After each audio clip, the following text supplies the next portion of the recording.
있습니다. 창세기 1장 1절에서 10절까지의 말씀입니다. 창세기 1장 1절에서 10절까지의 말씀입니다. 우리 한 절씩 번갈아 가면서 읽도록 하겠습니다. 태초에 하나님이 천지를 창조하시니라.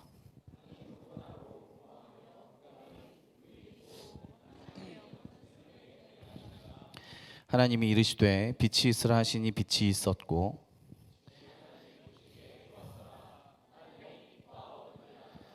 하나님이 빛을 낮이라 부르시고 어둠을 밤이라 부르시니라. 저녁이 되고 아침이 되니 이는 첫째 날이니라.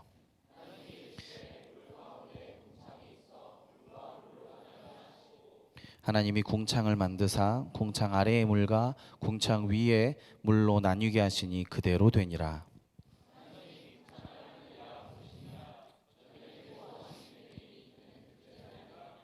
하나님이 이르시되 천하의 물이 한 곳으로 모이고 묻이 드러나라 하시니 그대로 되니라. 함께 읽겠습니다. 하나님이 묻을 땅이라 부르시고 모인 물을 바다라 부르시니 하나님이 보시기에 좋았더라. 아멘. 네. 오늘부터 창세기 1장입니다. 예. 괜히 시작했나? 후회를 방금까지 하다가 나왔어요. 내가 뭐 한다고 내가 이래가지고 자, 하나님이 세상을 창조하셨어요. 그 한국갤럽의 조사에 의하면 2014년도에 조사를 했는데 나 스스로 나는 기독교인이다라고 하는 사람들 중에 41%가 하나님이 천지를 창조하셨다는 말을 믿지 않습니다라고 이렇게 조사에 응했다 그래요. 40% 여기 있나요? 그러진 않죠? 네. 기독교 이게 창조를 믿지 않는데 기독교 신앙이 유지될 수 있는가 생각이 들긴 했어요. 그리고 제가 좀 이렇게 오해를 하는데 우리가 좀 오해를 하는 것이 창조를 믿는다는 것은 우리가 어떻게 창조되었는지 그 과정을 믿는다기보다는 잘 들으셔야 돼요. 과정을 믿는다기보다는 왜 우리가 지음을 받았는지를 믿는다고 저는 생각해요. 저도 위험한 발언 안 하고 싶습니다. 이거 유튜브로 올라가면 진짜 제가 이제 나 여기까지인가 이렇게 되는 건가 아닌가 싶긴 한데 그럴 리 없겠지만 정말로 만에 하나 100만 분의 하나로 해서 창조의 과정을 진화라고 하신다고 하더라도 이거 큰일 났다 사용하셨다고 하더라도 저는 기독교 신앙이 흔들리지 않을 수 있다고 생각해요. 자, 이 말은 여러분 또 진화론 주장했다 이렇게 하시면 안 돼요. 전혀 아니고 하나님이 창조하시는데 그 과정이 중요하기보다는 목적이 중요한 거죠. 과정을 설마 만에 하나 100만 분의 1로 그래 그거라고 치자라고 하더라도 기독교 신앙은 아무 문제가 없다는 내용이에요. 그렇게 되기를 바란다거나 내가 그랬다거나 이러면 안 됩니다. 만에 하나 100만 분의 1 그런다고 하더라도 기독교 신앙은 문제가 없다는 거예요. 자, 괜히 얘기했어요. 자, 그럼 왜 하나님 우리를 만드셨는지 여기에 좀 초점을 맞추면서 우리가 조금 오늘 이야기들을 한번 진행해 봤으면 좋겠습니다. 자, 우리 1장 1절에서 2절 말씀만 잠깐 띄워주세요. 자, 태초에 하나님이 천지를 창조하셨다라고 말씀합니다. 이게 1장 전체의 주제어예요. 1장이 뭘 말하고 싶으냐면 하나님이 천지를 하늘과 땅을 만드는 것을 설명하고 싶은 거예요. 그거에 대해서 말씀하고 싶은데 중요한 게 이제 2절이죠. 2절은 창조 전의 상태를 알려주는데요. 창조 전의 상태 어떻습니까? 땅이 혼돈하고 공허하며 흑암이 깊음 위에 있고 하나님의 영은 수면 위에 운행합니다. 이해 가능합니까? 느낌 오나요? 오죠. 창조 전의 상태가 어떤 거예요? 혼돈, 공허, 깊음, 흑암 이런 내용입니다. 수면 이런 단어로 표현이 되는 거죠. 졸려요? 예. 자, 그럼 우리 당장 떠오르는 질문이 지금 하나님이 천지를 창조하려고 딱 하는데 우리의 상상 속에 우리의 생각에서는 이 세상에 완전히 공허하고 진공 상태고 아무것도 없는 상태에서 하나님이 딱딱 만들어내는 그런 과정일 줄 알았더니 2절의 주어가 뭐예요? 땅이 혼돈하고 공허하며 이렇게 나오는 거예요. 그러니까 이게 무에서 유로 만드신 게 아닌가 우리가 이렇게 또 질문을 던질 수도 있잖아요. 창세기 1장을 읽다 보면 그런 질문이 당연히 떠오르게 됩니다. 설명을 한번 드려볼게요. 나 이거 잘하는 거겠죠? 자, 자, 예, 자, 여러분 아무것도 없다. 영이라고 하는 개념은 인도에서 7세기쯤 나왔대요.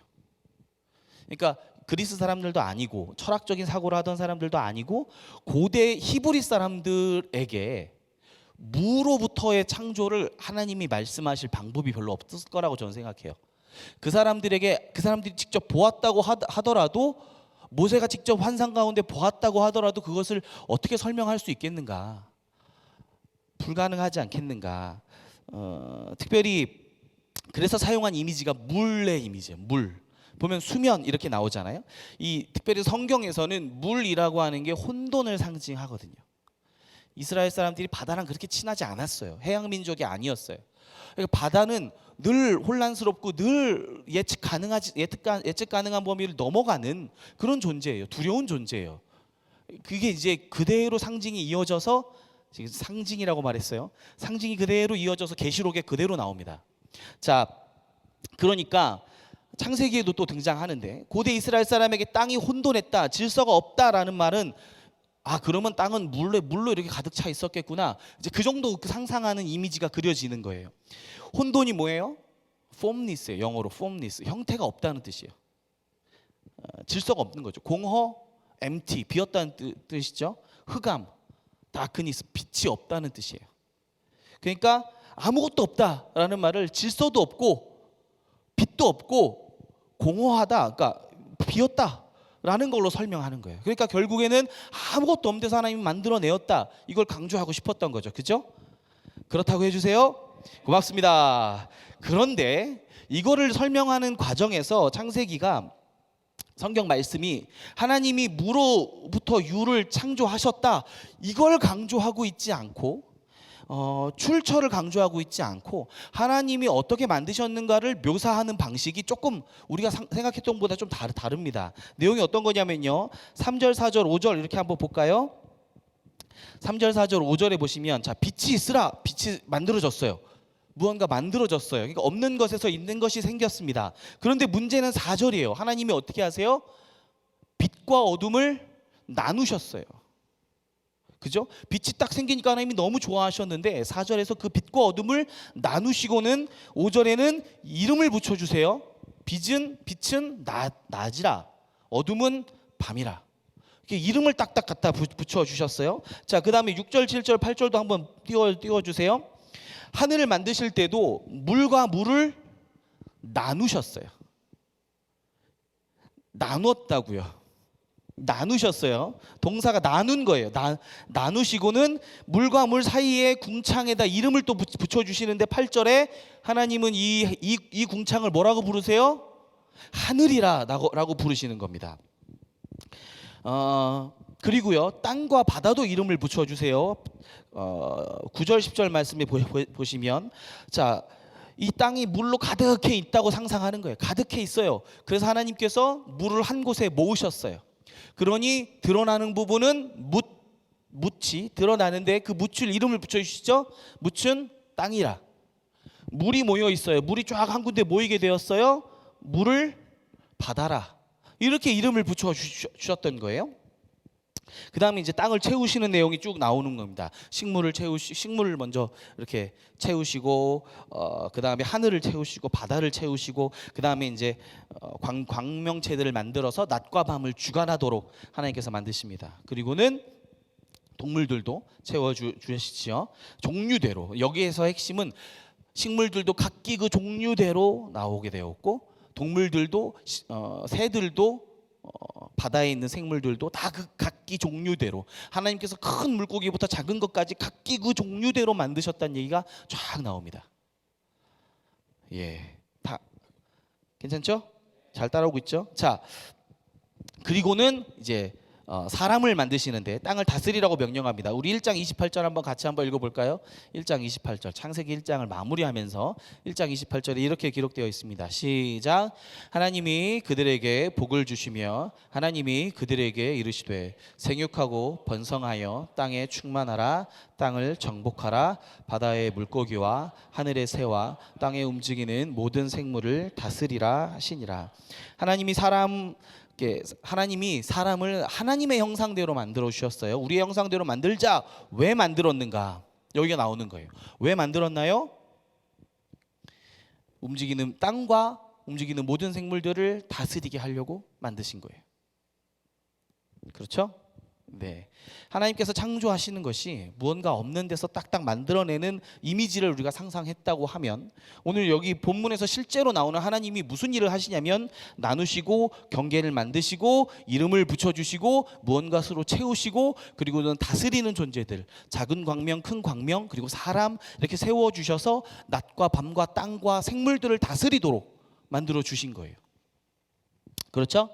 그리고 성경이 강조하는 그림은 무언가 만들어내는 크리에이트 하는 장면이라기보다는 나누시는 장면, 분리하는 장면. 그러니까 종류대로 하시고 이름을 붙이시고 주관하게 하시고 이렇게. 다시 말하면 창세기 1장의 창조는 무로부터 유의 창조가 맞는데 성경 본문이 조금 더 강조하고 있는 단어들을 살펴볼 때에 1장에서 강조하고 있는 창조는 혼돈에서 질서를 세우시는 하나님, 그것을 창조의 과정으로 녹여내서 지금 설명하고 있는 거예요. 여러분이 생각하는 게 틀렸다는 게 아니고 성경은 그 방식으로 말하고 있다고요. 그죠? 예, 고맙습니다. 이게 이제 그래서 하나님이 사람을 다스리라고 만들어 주셨는데 그 다스린다는 것은 역시 하나님의 질서, 하나님이 혼돈에서 만들어내신 질서를 확장시키는 거예요.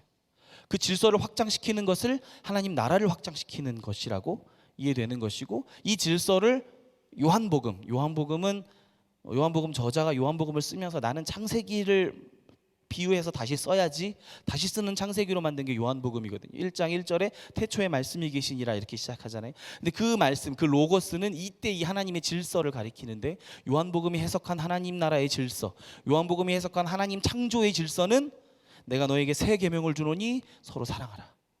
이렇게 쭉 이어지는 내용이에요. 하나님은 그러니 혼돈에서 질서를 만들어 가세요. 다음 주가 우리가 살펴본 것은 왜 이 하나님의 질서가 혼돈이 되었는가, 이거를 우리가 살펴볼 건데, 오늘은 하나님이 처음에 이 혼돈한 세상을 질서 가운데로 만들어 내셨고 그 질서를 지키는 역할로 사람들을 만들어 주셨다는 것, 우리를 만들어 주셨다는 것을 성경 1장, 창세기 1장이 말하고 있는 내용입니다. 이 이스라엘 사람들이 창세기 내용을 깊이 묵상하고 즐겨 노래 부르고 했던 때가 있어요. 아주 이 창세기 1장 이 상황을 깊이 바라보았던 때가 있었는데, 언제였느냐면 북이스라엘과 남유다가 다 망하고 바벨론의 포로로 끌려갔을 때 이 창세기 1장을 읽으며 1장을 노래하며 이스라엘 백성들이 위안을 얻었어요. 위로를 받았어요. 왜냐하면 뒤에 가면 이제 11장에 나오는데 혼돈이라는 이름이 한 번 더, 혼돈이라는 뜻을 가진 이름이 한 번 더 등장합니다. 그 혼돈이 뭐예요? 바벨이라고 하는 이름이거든요. 바벨.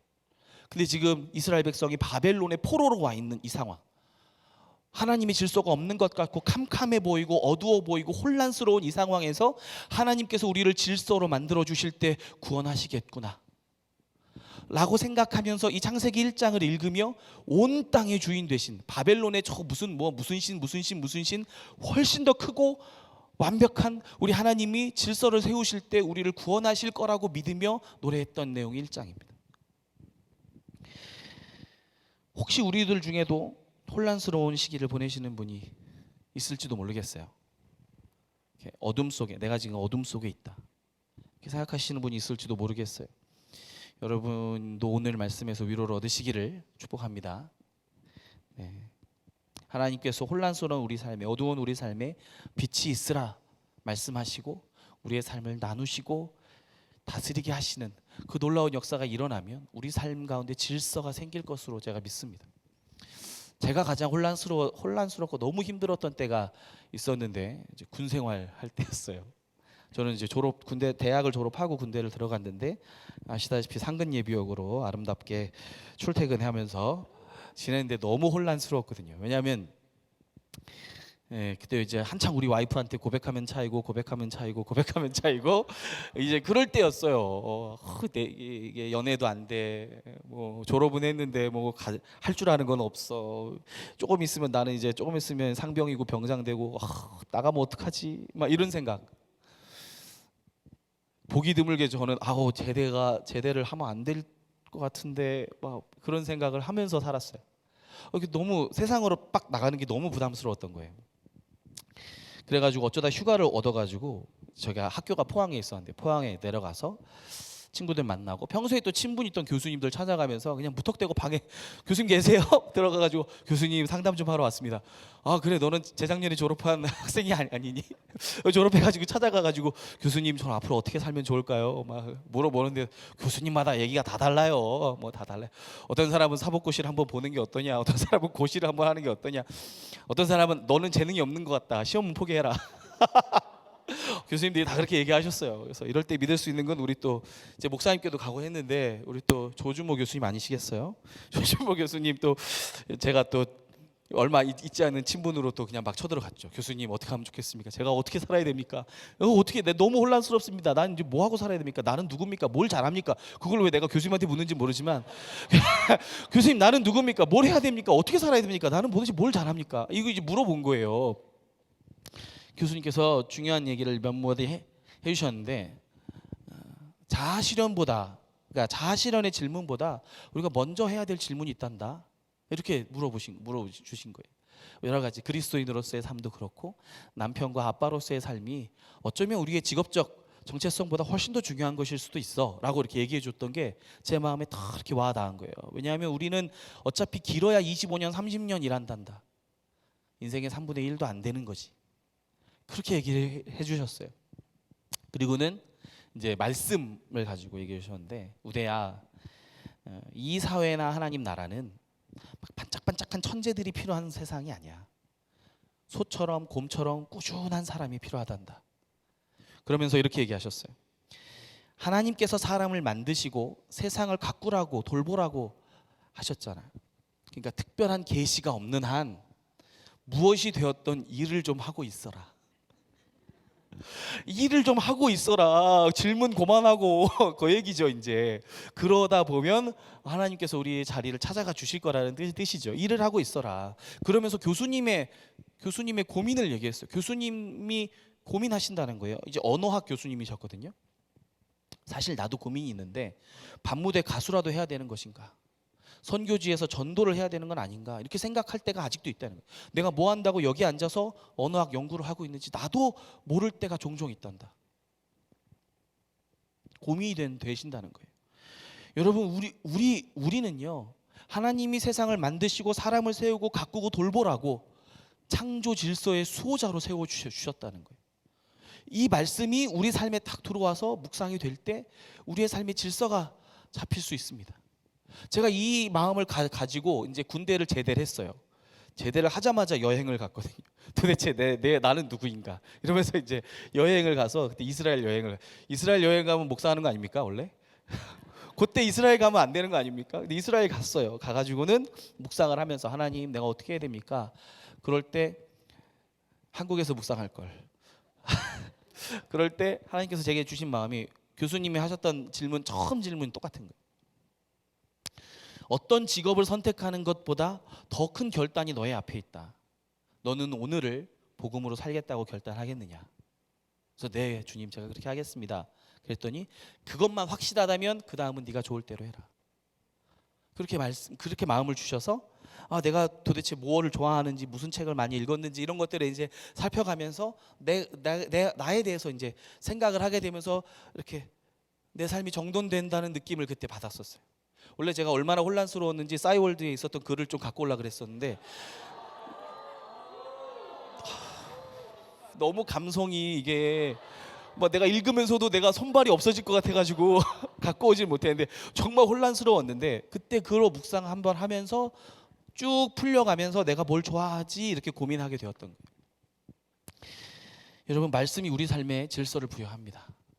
아멘. 실제로요, 사도 바울은요, 이 질문은 자기 삶에 빛이 있어라 이런 말씀이 선포될 때가 있었다고 고백해요. 사도 바울이 자기 인생에서 그게 자기가 복음을 처음 믿었던 때라고 하는데, 고린도후서 4장 4절에서 6절 말씀에 이렇게 되어 있습니다. 그 중에 이 세상의 신이 믿지 않은 자들의 마음을 혼미하게 하여, 혼란하다는 뜻이죠. 혼미하게 하여 그리스도의 영광의 복음의 광채가 비치지 못하게 하매니 그리스도는 하나님의 형상이라. 우리는 우리를 전파하는 것이 아니라 오직 그리스도 예수의 주되신 것과 또 주 예수를 위하여 우리가 너희의 종된 것을 전파함이라. 6절 말씀, 어두운데 빛이라 말씀하셨던 그 하나님께서 예수 그리스도의 얼굴에 있는 하나님의 영광을 아는 빛을 우리 마음에 비추셨느니라. 아멘. 믿지 않는 사람 마음이 혼란하다는 거예요. 왜냐하면 이 세상의 신이 마귀가 혼미하게 만들었다는 거예요. 그런데 6절에 어두운데 빛이 있으라 말씀하셨던 창세기 1장의 그 하나님께서 예수님을 아는, 복음의 광채를 아는 빛을 우리 가운데 비춰주셨다는 거예요. 하나님이 예수님을 알 수 있도록 해주셨다는 거예요. 여러분, 빛이 비추면요, 우리는 빛 자체를, 그 자체를 본다기보다는 빛 때문에 나머지 모든 것이 잘 보이고 분명해집니다. 무슨 말인지 이해 안 되시죠? 후레쉬를 하나 딱 켰어요. 왜 켜요? 이렇게 후레쉬 전구 보려고 켜는 거 아니잖아요. 후레쉬를 켰어요. 전구 봐요? 후레쉬를 켜고 다른 걸 비추죠. 주님이 빛이 비췄어요.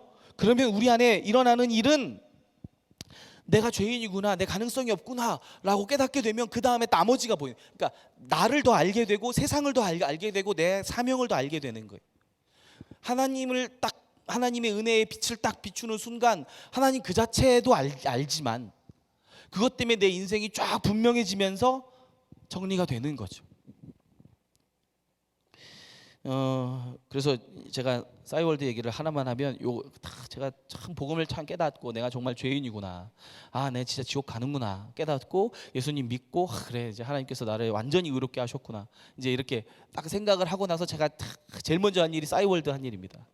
싸이월드 대문을 바꾸는 거였어요. 지금 여러분 다 이해 못해, 20살 때 이해 못하죠. 싸이월드의 대문을 바꾼다는 게 무슨 뜻인지 모르시죠? 상태 메시지 같은 거예요. 카톡 상태 메시지 그런 거예요. 거기다 딱 뭐라고 적었느냐면 이렇게 적었습니다. 나는 더 이상 벌써 나는 더 이상 되고 싶은 것도 없고 갖고 싶은 것도 없다. 요 정도의 하시면 아까 그거 갖고 왔으면 안 되는 거였죠. 잘했어요. 잘했어.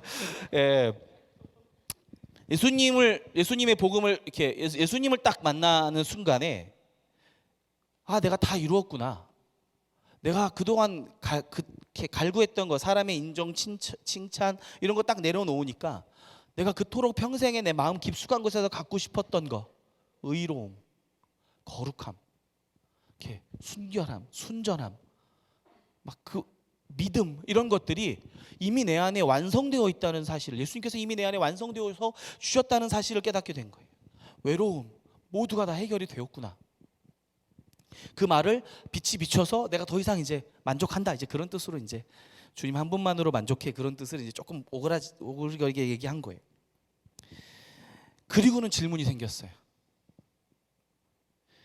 그 질문은 우리 그대로 있어요. 왜냐하면 하나님이 천지를 창조하시고 빛을 창조하시면서 너무너무 좋았다고 하셨는데 왜 어둠은 그대로 놔두신 걸까요? 하나님이 혼돈을 질서로 바꿔주셨는데 혼돈의 물, 바다는 왜 그냥 남겨두신 걸까요? 어둠은 뭐예요? 우리가 감추고 싶은 것들, 우리 안에 어두운 부분들, 내가 깨닫지 못하고 있는 것들, 뭐 이런 것들을 상징하잖아요. 어둠이 좋은 의미로 사용된 적이 한 번도 없어요. 그런데 왜 하나님께서는 어둠을 밤이라 이름을 부르시고는 아침이 되고 저녁이 되니 너무 보기 좋았다, 이렇게 말씀하시는 거죠. 요한복음에서 예수님이 세상의 빛이에요. 어둠이 깨닫지 못하더라 이렇게 말하면서요, 자기들이 죄가 드러날까 봐 어둠 속에 머문다고 표현합니다. 그러니 하나님이 빛을 만드시고 어둠을 완전히 내쫓는 창조, 질서를 완전히 바로잡는 창조가 되려면 어둠이 없어야 되는 거예요. 그런데 1장 4절에서는 빛과 어둠을 나누셨다고 얘기를 하는 거예요. 그리고 이름을 붙여주시고 존재를 인정해 주신 거예요. 그리고 이 창세기 1장의 이야기가 완성되는 계시록 21장 내용 한번 볼까요? 1절에는요 이렇게 되어 있어요. 1절에 요한이 환상 중에 보는데 내가 새 하늘과 새 땅을 보는데 바다가 없습니다. 처음 땅과 처음 하늘이 없지만 바다도 다시 있지 않아요. 바다는 없어졌어요. 그 다음에 23절에서 5절까지 한번 볼까요? 예, 그 성 예루살렘, 새 예루살렘은요 이렇게 필요가 없고요. 쭉 보면 25절에 거기에는 밤이 없습니다. 해도 없어요. 그리스도의 영광이 가득해요. 그리고는 밤이 없어졌어요. 이게 오히려 이해하기가 쉬워요. 당연히 상징이죠 이거. 진짜로 하나님 나라는 이제 영원히 밤도 없고 잠도 없고 이제 큰일 났다, 그렇게 생각하시면 안 되고요. 전혀 다른 내용입니다. 상징이에요. 하나님 나라는 혼돈과 죄악, 상처, 어둠 속에 감춰졌던 것들, 이런 것들이 다 사라진 세상, 그리스도의 영광 아래 모든 것이 드러나고 모든 것이 밝은 세상이라고. 오히려 이게 이해하기가 쉬운 거예요. 낮과 밤을 나누시고 낮의 주관자와 밤의 주관자가 있는 이런 세상은 이걸 어떻게 받아들여야 하지? 상징적으로 혼란을 질서로 바꾸신 하나님을 우리가 상징으로 받아들였듯이, 그렇다면 왜 남아있는 거지? 남아있는데 심지어 그걸 왜 하나님은 좋다고 하신 거지? 고민하게 되는 거예요. 근데 묵상하다가 답을 찾은 것은요, 이 혼돈과 어둠도 하나님의 질서 안으로 들어오면 하나님이 좋다고 선언해 주시는 건 아닐까? 어둠이 없어졌다는 것은 밝은 세상만 남아있다는 뜻이 아니라 그 어둠과 이것이 상징하는 수치와 죄악과 이런 것들이 소화되는, 없는 게 아니고 소화되는, 죄는 용서되고 수치는 자랑이 되는, 이해하기 어렵죠? 이게 저에게 큰 위로가 되었어요. 과거에 상처가 없는 사람 없죠? 지금 현재 죄의 문제로 고민하지 않는 사람도 없을 겁니다. 내가 지금 예수님 믿었다고 해서 내 삶에 하나님의 질서만 가득한 사람도 없을 겁니다. 이것이 우리의 현실이죠. 우리가 예수님을 믿었고 복음의 빛이 비쳤음에도 불구하고 여전히 우리가 어둡고 혼미한 상태에 놓여 있는 상황. 완전한 해결은 받았지만 하나님, 나 더 이상 갖고 싶은 거 없습니다. 되고 싶은 것도 없습니다. 하지만 여전히 문제 또한 갖고 있는 상황. 답도 있지만 문제도 여전히 있는 상황. 한국에 아주 성자 같은 목사님이 계셨대요. 만나는 사람마다 너무 성자 같은 분이라고 칭찬이 자자했는데 그냥 보통 목사님 수준이 아니고 성자 같은. 그런데 이런 목사님이 어느 날 치매에 걸리셨대요. 자꾸 정신을 놓게 되는데 그때마다 말할 수 없는 욕과 막 그냥 그런 말들을 막 쏟아내셨다는 거예요. 그래서 가족들이 나중엔 성도님들이 신방 못 오게, 너무 은혜가 안 되니까 못 오게 했다는 거예요. 요 얘기를 어떤 한 교수님이 하시면서, 거 봐라, 사람이 그동안 성자 같은 연기를 한 거다, 실제 내면이 변화된 게 아니다, 이렇게 얘기를 하셨는데 저는 그 얘기를 들으면서 동의할 수가 없었어요. 내가 연기해봤거든요. 성자처럼 안 돼요. 안 된다고요. 그렇게 연기로 되는 게 아니에요.